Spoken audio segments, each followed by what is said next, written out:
রাধে রাধে। আমি প্রত্যেক দিন প্রবচনে যাই, ভাগবত পাঠে। দেবকীনন্দন ঠাকুরজি ভাগবত পাঠ করে, সেখানে আমি যাই।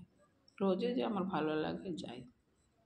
তো এরকম রোজ যাই।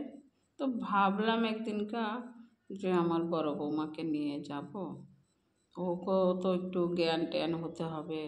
বা আমি ভাগবত পাঠ রোজ শুনতে যাই, তো ওকে না নিলে ভালো লাগছে না, নিয়ে যাই।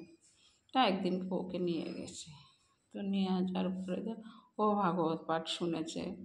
তারপর আমরা একসঙ্গে চলে আসলাম। আসার পরে তো পরের দিনকে আমি গিয়েছি একা, ও আর যায়নি, ওকে বাড়িতে রেখে গেছি। তো আমাদের বাড়ির সঙ্গে আমাদের জমি, তো ওখানে ধান লাগাইয়েছে। পাশের বাড়ির একজনের 3-4টে গরু ছুটে আমার ধানগুলো খেয়ে নিয়েছে। আমাদের বড় বৌমা দেখেছে, দেখে ও গরুকে তাড়ায়নি।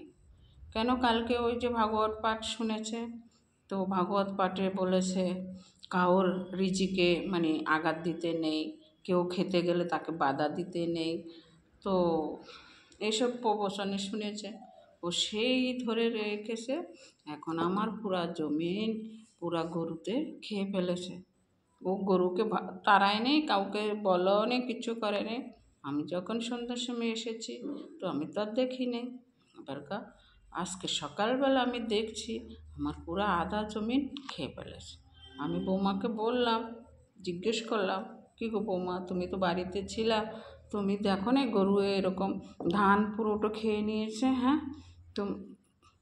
তুমি তো একটু গরুকে ভাগাতে পারতা, তাড়াতে পারতা। হ্যাঁ, ওদেরকে ডেকে বলতে পারতা যে তোমাদের গরু আমাদের ধান খেয়ে ফেলছে, এরকমও তো বলতে পারতা।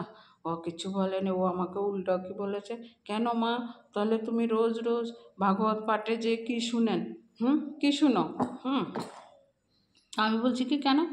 কেন? আমি যে সেদিনকে গেলাম, ভাগবতের যে বলল কেউ খেতে নিলে কেউ রিজিকে আঘাত দিতে নেই, কাউকে খাবার থেকে তাড়াতে নেই, ভাগাতে নেই।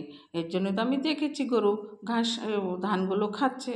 আমি আর গরুকে তাড়াই নেই, ও রিজিকে কেন আমি আঘাত দেব?